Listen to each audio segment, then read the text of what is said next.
You're taking children from more deserving parents. My sister exploded when she found out I was pregnant after fostering 2 kids. When I defended myself, my mom kicked me out. I, 29F, never expected my family would fall apart over me trying to help children in need. It all started 7 years ago, but I need to explain the full situation for everyone to understand what happened last week. When I was 22 and fresh out of college, I signed up with a local community center to be a mentor for at-risk youth. I was paired with Zoe, a 10-year-old girl whose mother Amanda, 34F, was struggling to keep a steady job while dealing with some personal issues. Zoe was bright but falling behind in school due to her unstable home life. We met twice a week for tutoring and activities. After 6 months of mentoring, Amanda called me late one night. She sounded exhausted and desperate. Her landlord had evicted them, and she couldn't find affordable housing. Amanda asked if Zoe could stay with me just for a couple of weeks until she got back on her feet. I lived in a small 2-bedroom apartment and had the space, so I agreed. 2 weeks turned into a month, then 3 months. Amanda visited when she could, but finding steady work and housing proved more difficult than she expected. The mentoring program coordinator suggested I become an official foster parent to make the arrangement legal and get support services for Zoe. I went through the training and home studies, and 6 months after Zoe moved in, I became her foster parent. Amanda continued to work on getting stable. We maintained a good relationship throughout this time. She visited Zoe regularly and called her almost every day. I never tried to replace Amanda. I made sure Zoe understood that her mom loved her and was working hard to bring her home. 5 years ago, when Zoe was 12 and I was 24, Amanda and I had a long talk. She had found steady work but her housing situation remained precarious, and she was concerned about pulling Zoe from the school where she had finally started to thrive. Together, we decided it would be best for Zoe if I became her legal guardian. This wasn't an easy decision for Amanda. I watched her sign the paperwork with tears streaming down her face. She did it because she believed it was best for her daughter. Life settled into a new normal. Zoe thrived in school, joined the debate team, and made friends. Amanda remained involved in her life, spending weekends with her when possible and calling regularly.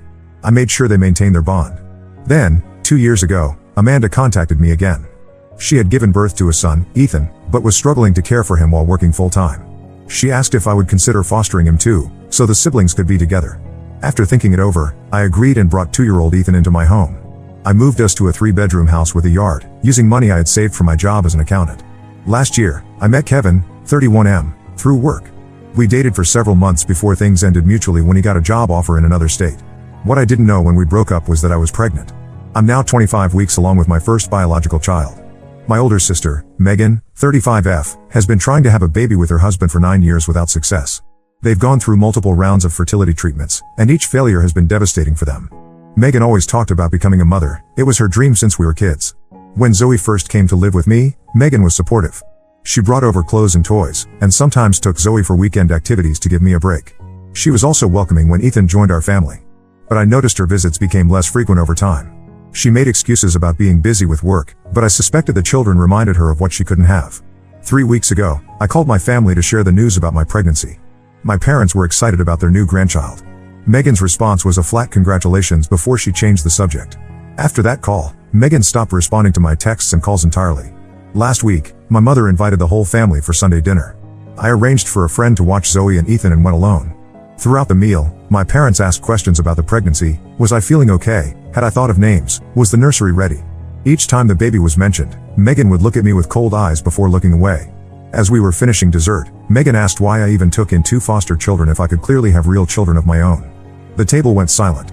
I explained the circumstances, how Amanda had reached out for help, how I became a foster parent to provide stability for Zoe, how we later decided legal guardianship was best for her, and how Ethan came to live with me to keep the siblings together. Megan's face hardened with each word I spoke. She said it felt like I was flaunting my instant family in her face when she had been trying for years. She said it wasn't fair that I had 2 children fall into my lap when I wasn't even trying to be a mother, and now I was carelessly having a biological child too. The worst part came when she said it was cruel that I took 2 children from the foster system that could have gone to parents who deserved them more since they couldn't have their own kids. Her words hit me like a physical blow. I told her that while I understood her pain, my foster children weren't some prize to be given to the most deserving couple. They were children who needed a safe home, and their biological mother had specifically asked for my help. I told her that I was sorry for her struggles, but her infertility wasn't my responsibility, and I wouldn't apologize for providing a home for children in need. My mother, who had been quietly watching this exchange, asked me to leave. I gathered my things and walked out without another word. The next day, my mother called. She said I had been unnecessarily cruel to Megan, especially knowing what she'd been going through. She said I should apologize for hurting my sister's feelings. I sent Megan a text apologizing for the harshness of my words, but not for the content. I explained that I respected her journey and her pain, but I wouldn't accept blame for her struggles or let her characterize my relationship with Zoe and Ethan as taking children away from more deserving parents. Megan never responded to my text. My mother called again to say I was making things worse by doubling down instead of offering a genuine apology. Now I'm sitting in my kitchen, watching Zoe help Ethan build a tower with blocks, wondering if I handled this all wrong. Zoe keeps asking when we'll visit Grandma and Grandpa again, and I don't know what to tell her. I've always tried to do what's best for these children, but now I wonder if my family will ever accept our unconventional journey to becoming a family. Did I push too hard? Should I have been more sensitive to Megan's feelings? Or am I right to stand my ground on this issue? Update 1. It's been 2 weeks since the dinner disaster, and things have only gotten more complicated with my family.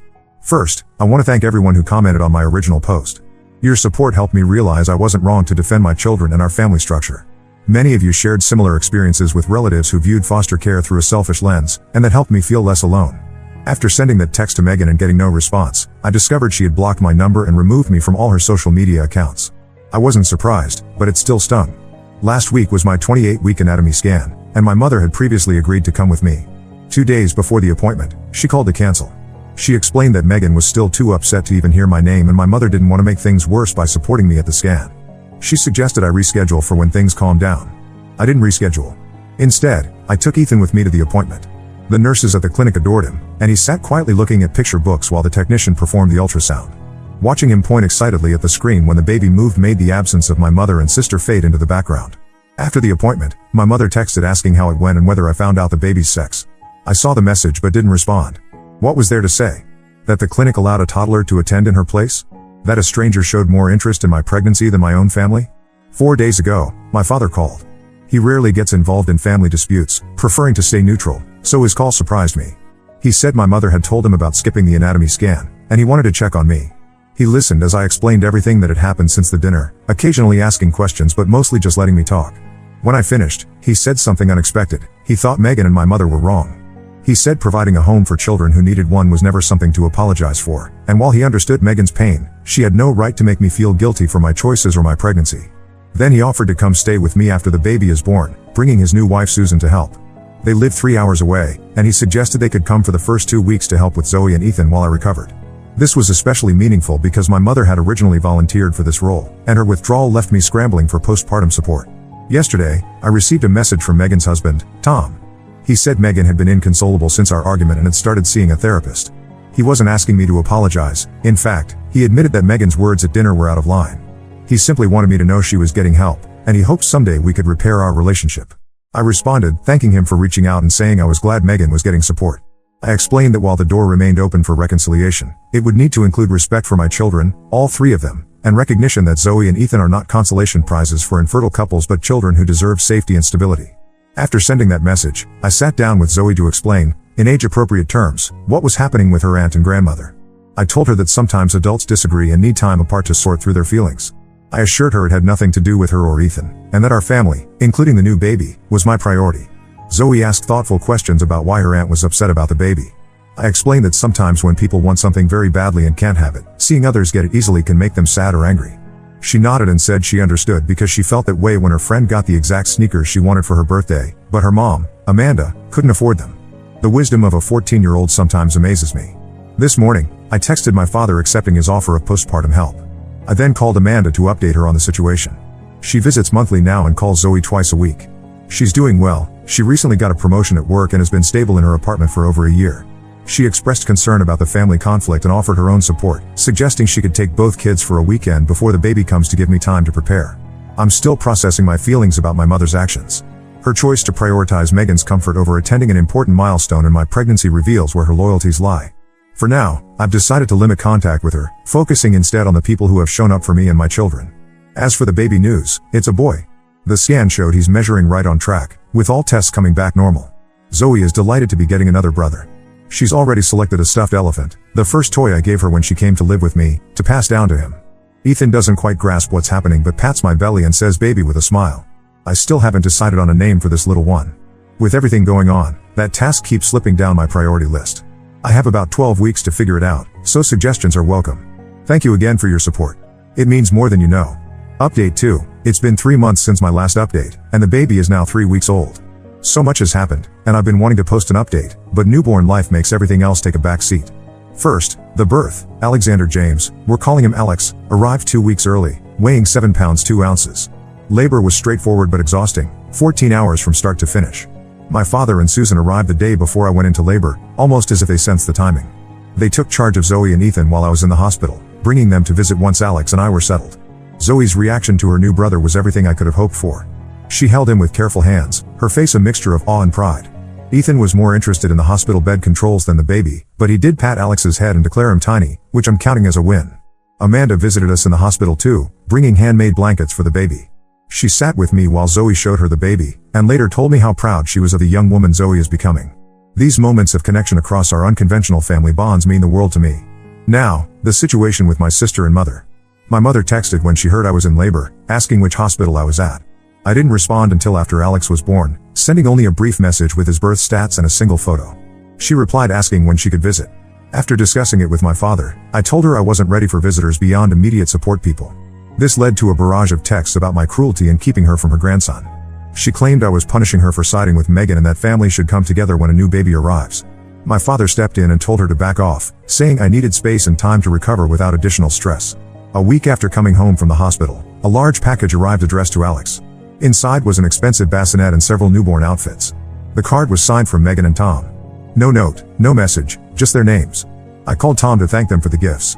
He sounded surprised to hear from me and said the bassinet had been Megan's idea. When I asked if she wanted to speak with me, he hesitated before saying she wasn't ready yet. I told him I appreciated the gesture and that the door remained open when she was ready to talk. 2 days later, my mother showed up unannounced at my house.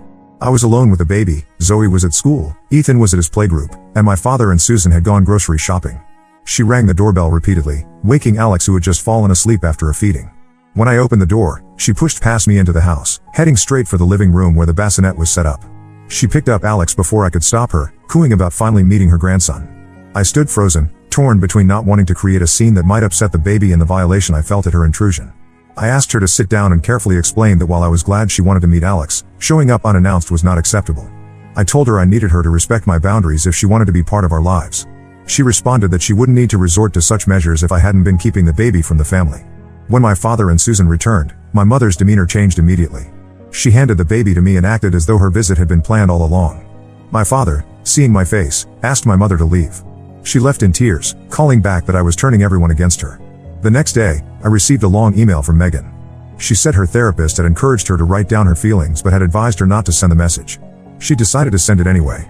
The email alternated between apology and accusation, acknowledging her words at dinner were hurtful, but also reiterating that my ease at building a family felt like a personal attack on her struggle. The final paragraph revealed she and Tom had been approved as foster parents and were expecting their first placement next month. She wrote that her therapist had helped her see that her anger toward me was misplaced, and that working within the foster system herself might help her heal. She closed by saying she wasn't ready to see me or the baby yet, but hoped someday we could rebuild our relationship. I responded congratulating her on the foster parent approval and wishing her well with her first placement. I shared some insights from my early fostering days that might help her, and told her I was open to talking when she felt ready. I haven't heard back.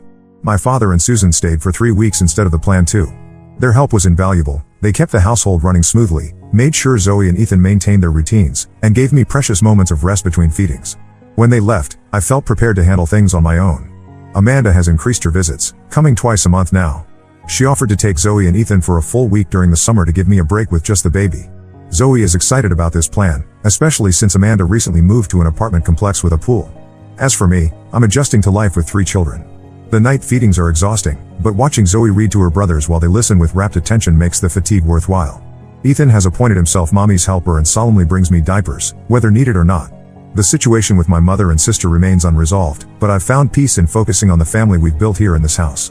The path to motherhood wasn't what I expected, but looking at my 3 children, I wouldn't change a thing. Update 3, it's been 6 months since my last update, and Alex is now a chunky, cheerful 9-month-old who recently started crawling and getting into everything. Life with 3 kids keeps me busy, but we've fallen into rhythms that work for our household.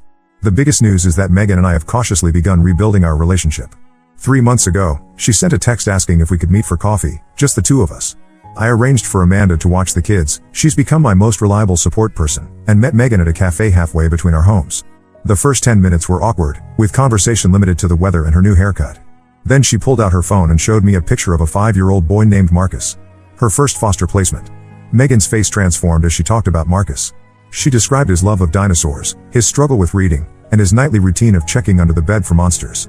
She spoke about the challenges too, his nightmares, his initial distrust, the meetings with social workers and biological family. Then she said something that showed how much she'd grown. I didn't understand before. I thought fostering would be about filling a void in my life. But it's not about me at all. It's about giving Marcus what he needs until his mom can provide it herself.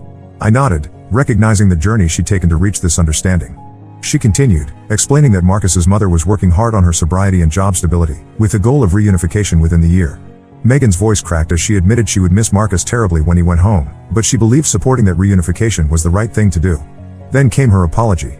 She said she had been wrong to suggest I had stolen children from more deserving parents or that my fostering journey somehow diminished her pain. She acknowledged that her infertility had consumed her to the point where she couldn't see beyond her own grief. Fostering Marcus had opened her eyes to the reality that children in the system aren't there to solve adult problems. They're there because they need safe temporary homes while their families heal.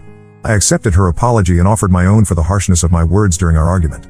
We spent the next hour sharing experiences, the challenges of middle-of-the-night uncertainties, the joy of reaching a child who's built walls, the complex emotions of supporting connections with biological family. For the first time in years, we connected as sisters rather than adversaries. Before we parted, Megan asked if she could meet Alex and reconnect with Zoe and Ethan. We arranged a park playdate for the following weekend, including Marcus. The kids took to each other immediately. Ethan was fascinated by Marcus's dinosaur knowledge, while Zoe appointed herself guide to both younger boys. Megan held Alex, marveling at how much he'd grown since the single photo she'd seen of him as a newborn. Since then, we've had monthly family gatherings. The relationship is still healing, there are moments of tension when old hurts resurface, but we're moving forward. My relationship with my mother has been more complicated to repair. After her unannounced visit, I sent her a letter outlining clear boundaries, no surprise visits, no undermining my parenting decisions, no disparaging comments about our family structure. I made it clear that respecting these boundaries was non-negotiable if she wanted to be part of our lives. 2 months passed without response. Then a card arrived in the mail containing a brief note. I miss my grandchildren. I'm ready to listen. We started with short, supervised visits. She was stiff at first, clearly measuring her words, but gradually relaxed as she saw I wasn't looking to punish her, just to establish healthy boundaries. Last month, my mother attended Zoe's school play. Afterwards, she hugged Zoe and told her how proud she was. Later that evening, she pulled me aside and admitted she had been wrong to choose sides between her daughters. She said seeing how well all 3 children were thriving under my care had made her realize what truly mattered. Our relationship remains a work in progress, but it's improving. Amanda continues to be a steady presence in our lives. She recently started dating someone new, and last month she brought him to dinner at our house. Watching her introduce him to Zoe and Ethan was a powerful moment. She was confident in her role as their mother, even while acknowledging my place in their lives. This journey has taught me that family isn't about competition but collaboration. Zoe turned 16 last week. As we prepared for her birthday dinner, she asked if we could talk privately. She said that after much thought, she wanted to make our family connection official through adoption. We discussed this possibility over the years, always with the understanding that it would be her choice, when and if she was ready. Hearing her say she was ready brought tears to my eyes. We're starting the legal process next month. Ethan, now 4, continues to adore his big sister and has appointed himself Alex's personal entertainer. Alex laughs more for Ethan than for anyone else. Megan and Tom are preparing to welcome their second foster placement, a newborn whose mother needs time to complete a treatment program. Megan called me for advice about setting up a nursery, and we spent hours talking through the practical and emotional aspects of fostering an infant. Marcus continues to thrive in their care, with reunification now planned for next spring. This journey has been full of unexpected turns.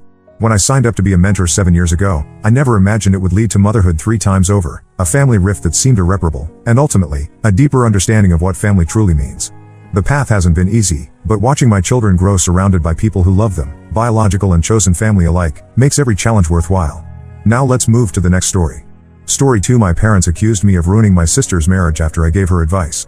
Months later, a shocking secret changes everything. I, 34F, have been struggling with a family situation that's been causing me sleepless nights for months now. It all centers around my younger sister, Ella, 29F, her estranged husband Richard, 31M, and their 2 kids, Jill, 7F, and Jack, 4M. To give you some context, Ella and Richard met in college. They were the classic opposites attract couple. Ella was always the responsible, organized one, while Richard was more laid back and spontaneous. They balanced each other out well, and for a while, everything seemed perfect. They got married right after graduation, and within a year, Jill came along. I remember how excited Richard was when Jill was born. He'd spend hours just watching her sleep, talking about all the things he was going to teach her. When Jack was born 3 years later, Richard was over the moon. He'd always wanted a son, and he couldn't wait to take Jack fishing and camping. But somewhere along the line, things started to change. Richard got a new job that required more travel, and he seemed to be away more often than not. Ella was left juggling 2 young kids and a full-time job of her own. The strain started to show in their relationship. About a year ago, Ella called me in tears. She'd found messages on Richard's phone that suggested he might be having an affair. When she confronted him, he denied it at first, but eventually admitted to an emotional connection with a coworker. He swore nothing physical had happened, but the trust was broken. They tried counseling for a few months, but it didn't seem to help. Richard was defensive and uncooperative, according to Ella. Finally, about 8 months ago, they decided to separate. They agreed that Richard would have the kids every other weekend, and they'd reassess the situation after 6 months. At first, things seemed to be going okay. Richard would pick up the kids on Friday evening and drop them off on Sunday night. But gradually, he started making excuses. One weekend, he had to work late. The next, he wasn't feeling well. It got to the point where he was only taking the kids maybe once a month, if that. I have 3 kids of my own, twins Emma and Olivia, 8F, and Noah, 9M. They get along great with their cousins, so I started offering to take Jill and Jack when Richard would cancel. I figured it was better for them to have fun with their cousins than to be disappointed by their dad. The thing is, Richard started taking advantage of this. He'd call me directly to ask if I could take the kids on his weekend, saying things like, "They always have more fun at your place anyway." It frustrated me to no end, but I didn't want to say no to the kids. I tried talking to Richard about it several times. I told him he needed to step up and be there for his kids. He'd always have excuses. He was too busy with work, or he wasn't feeling well, or he had plans he couldn't cancel. It felt like he was treating his time with his kids as optional. This situation brought back a lot of painful memories for me. My ex-husband, Brian, wasn't much better when we first separated. He'd cancel at the last minute, leaving me scrambling to find childcare. It took me a long time to realize that his behavior wasn't just hurting me, it was hurting our kids too. Things came to a head last month. It was Richard's weekend, but he called me on Friday afternoon asking if I could take the kids. His excuse this time? He had tickets to a concert he'd forgotten about. I was furious but agreed to take the kids. When Ella came to pick them up on Sunday, she looked exhausted. She confided in me that she was struggling with Richard's unreliability. She never knew if he'd actually take the kids, which made it hard for her to plan anything on her weekends off. I sympathized with her, thinking about my own experience with Brian. I told her how I'd eventually changed our custody arrangement so that Brian only got the kids when he specifically asked for them, and I agreed. I explained how much easier it was not having to depend on him sticking to a schedule, and how my kids were happier not being constantly let down. Ella seemed to really take this to heart. She thanked me for listening and left with the kids. I thought that was the end of it, but apparently, she talked to Richard about changing their arrangement. The next day, Richard called me, absolutely livid. He accused me of trying to turn Ella against him and take his kids away. I was shocked. I hadn't told Ella to do anything. I just shared my own experience. I tried to explain this to Richard, but he wouldn't listen. He kept yelling about how I was a terrible sister and how I should mind my own business. Finally, I'd had enough and snapped back at him. I told him if he wasn't such an unreliable father, Ella wouldn't be considering changing things. Now my family's divided. My parents are siding with Richard, saying I shouldn't have interfered. They've always had a soft spot for Richard, ever since he helped Dad renovate their kitchen a few years ago. My brother thinks I did the right thing. He's never been Richard's biggest fan, especially after Richard forgot his birthday 2 years in a row. Ella's thanked me for opening her eyes, but now she's getting pressure from our parents to leave things as they are. They keep saying that Richard's just going through a rough patch and needs support, not criticism. I'm starting to wonder if I overstepped. Should I have kept my mouth shut about my own experience? Am I the asshole for indirectly causing this family drama? I can't help but think about Jill and Jack in all of this. Jill's old enough to understand that her dad keeps canceling on them, and I've seen how disappointed she gets. Jack's still too young to really grasp what's going on, but he's started asking why they don't see their dad as much anymore. Part of me feels like I need to step back and let Ella and Richard figure this out on their own. But another part of me wants to fight for those kids, to make sure they don't grow up feeling like their dad doesn't want to spend time with them. I keep thinking about my own kids, and how much happier they've been since I changed things with Brian. They know when they're going to see him now, and he rarely cancels because he has to commit to the time in advance. It's made such a difference in their lives. But maybe every situation is different. Maybe Richard really is just going through a rough patch and will get better. Maybe I'm projecting my own experiences onto Ella's situation. I just don't know what to do now. Should I apologize to Richard and my parents? Should I stand my ground? Should I stay out of it entirely from now on? I feel like no matter what I do, someone's going to be upset with me. Update 1. It's been about a month since my last post, and a lot has happened. First, I want to thank everyone for their support and advice. It really helped me see that I wasn't in the wrong for sharing my experience with Ella. After the initial blow-up, things were tense in our family for a while. Our parents kept trying to pressure Ella into leaving the custody arrangement as it was, saying Richard just needed more time to adjust to being a single dad. Ella was torn. She didn't want to rock the boat, but she was also tired of Richard's unreliability.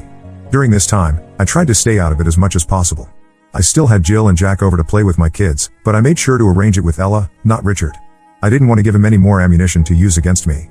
One weekend, when the kids were over, Jill asked me why her daddy didn't want to spend time with them anymore. It broke my heart. I tried to explain that her daddy loved her very much, but sometimes grown-ups have a hard time showing it. I'm not sure she understood, but she seemed a little less sad after our talk. Things came to a head about 2 weeks ago. It was supposed to be Richard's weekend with the kids. Ella dropped them off on Friday evening, only to get a call from Richard at 9 p.m. He said he had to go out of town for work and asked if she could come get the kids. Ella was furious. She'd already made plans for her child-free weekend. That's when Ella called me. She was in tears, asking if I could take the kids for the night. Of course, I agreed. When she dropped them off, Jill was crying, asking why her daddy didn't want to spend time with them. Jack was confused and cranky, not understanding why they were being shuffled around so late at night. The next day, Ella came over early. She was determined to confront Richard and change their arrangement. She asked if I'd watch the kids while she went to talk to him, which I agreed to do. While Ella was gone, I tried to keep the kids distracted. We baked cookies, played board games, and even started a pillow fort in the living room. But I could tell they were worried. Jill kept asking when her mom was coming back, and Jack was more clingy than usual. Ella was gone for hours. When she came back, she looked drained but relieved. She told me that she and Richard had a long, difficult conversation. Richard initially tried to defend himself, saying work was just really busy right now. But Ella stood her ground. She told Richard that from now on, he wouldn't have set weekends with the kids. Instead, he'd have to ask her at least a week in advance if he wanted to take them for a weekend. If he canceled last minute, he'd lose his next chance to have them. Richard wasn't happy about this, but Ella didn't back down. She told him that his behavior was hurting the kids, and this was his last chance to prove he could be reliable. Our parents weren't thrilled when they found out. They came over to my house that evening, saying I'd poisoned Ella against Richard. I stood my ground, telling them that Richard's behavior was the problem, not my advice to Ella. It turned into a huge argument.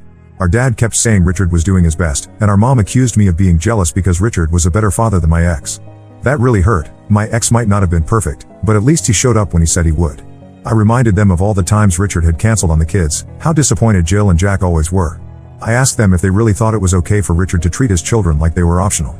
That seemed to give them pause, but they still insisted that we needed to give Richard more time. The argument ended with our parents storming out, saying they needed time to think.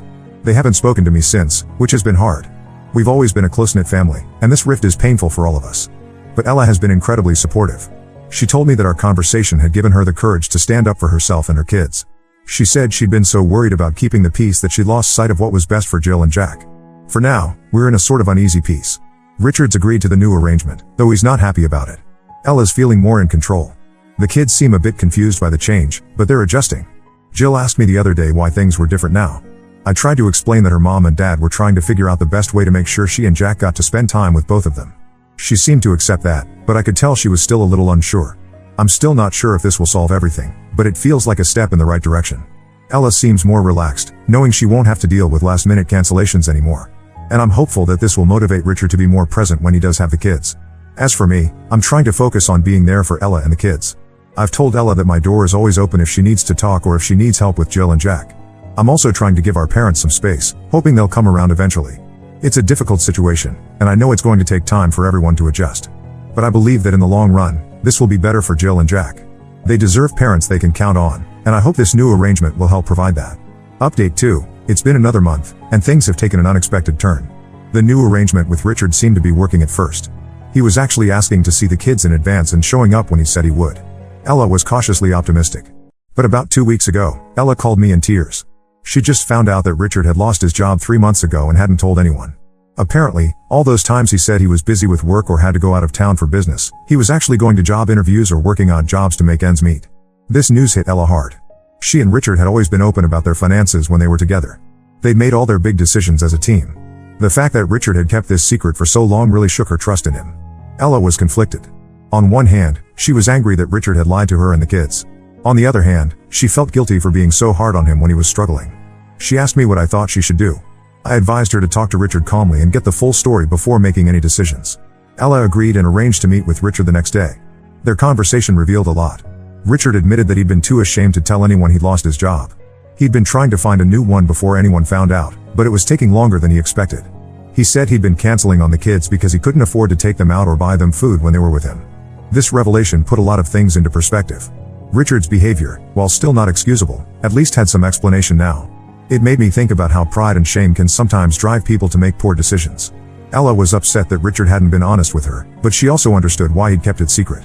They talked for hours, trying to figure out a way forward. In the end, they came to a new agreement. Richard would still have to ask in advance to have the kids, but Ella would be more flexible with the schedule. She also agreed to help out financially when the kids were with Richard, at least until he found a new job. When Ella told me about this, I was surprised but proud of her for being so understanding. However, I also warned her to be cautious.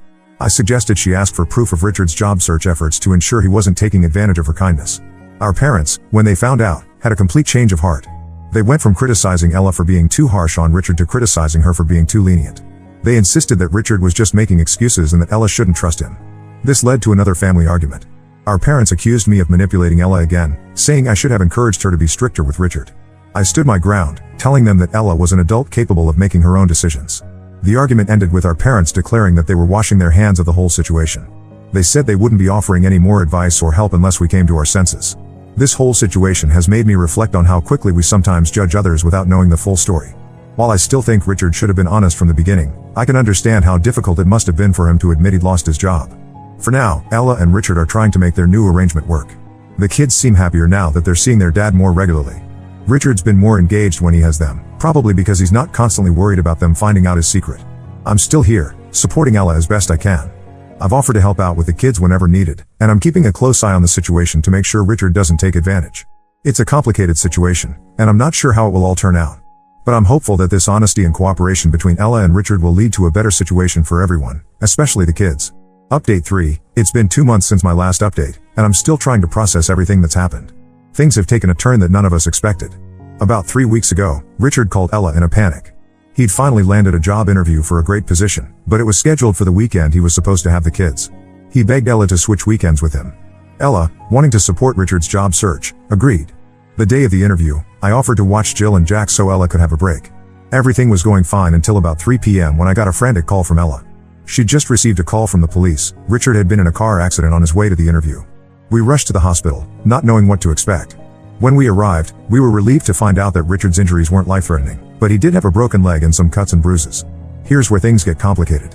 While Richard was being treated, the police officer who responded to the accident came to talk to us. He revealed that they'd found open alcohol containers in Richard's car, and his blood alcohol level was well over the legal limit. Ella was devastated. All the progress Richard seemed to be making, all the trust she'd put in him, came crashing down in that moment. She broke down right there in the hospital waiting room. I did my best to comfort her, but I was angry too. Richard had not only put himself in danger but could have hurt or killed someone else. And he'd thrown away a chance at a good job that could have helped him be a better provider for his kids. When Richard was released from the hospital a few days later, Ella confronted him. He broke down and admitted that he'd been struggling with alcohol for years, even before they separated. He said he'd been using it to cope with the stress of unemployment and the shame of not being able to provide for his family. This revelation brought back memories of our uncle, who had battled alcoholism for years. I remembered how it had torn our extended family apart, and how long it had taken for everyone to heal. I couldn't help but wonder if we were about to go through the same thing with Richard. Ella was torn. On one hand, she was furious with Richard for putting everyone at risk. On the other hand, she could see he was struggling and needed help. After a lot of discussion, and some heated arguments, they came to a decision. Richard agreed to enter a rehab program. While he's in treatment, he won't be allowed to see the kids unsupervised. Ella's arranged for him to have video calls with Jill and Jack twice a week, and she's promised to keep him updated on their lives. Explaining this to the kids was hard. Jill, being older, had a lot of questions that were difficult to answer. Jack, thankfully, was too young to fully understand what was happening. Ella decided to tell them that their dad was sick and needed to go to a special hospital to get better. Our parents, when they found out, were shocked. They apologized to Ella, and to me, for not seeing the signs earlier. They've offered to help out more with the kids and to support Richard in his recovery journey. It's been a relief to have them back on our side, even though it took such a dramatic event to bring us all together again. As for me, I'm still processing everything. I'm angry at Richard for putting so many people at risk, but I'm also hoping he gets the help he needs. Mostly, I'm focused on being there for Ella and the kids as they navigate this difficult time. Ella's been incredibly strong through all of this. She's explained the situation to the kids in an age-appropriate way, emphasizing that their dad is sick and is getting help to get better. She's also started attending Al-Anon meetings to get support for herself. I've been trying to keep things as normal as possible for Jill and Jack when they're with me. We still have our movie nights and baking sessions, but I can tell they're confused and upset. Jill's been having nightmares, and Jack's become more clingy than usual. It's been a roller coaster of emotions, and I know we have a long road ahead. But I'm cautiously hopeful that this could be a turning point for Richard, and for his relationship with his kids. Only time will tell. For now, we're taking it one day at a time. Ella's focusing on the kids and on healing herself. Richard's in rehab, working on his sobriety.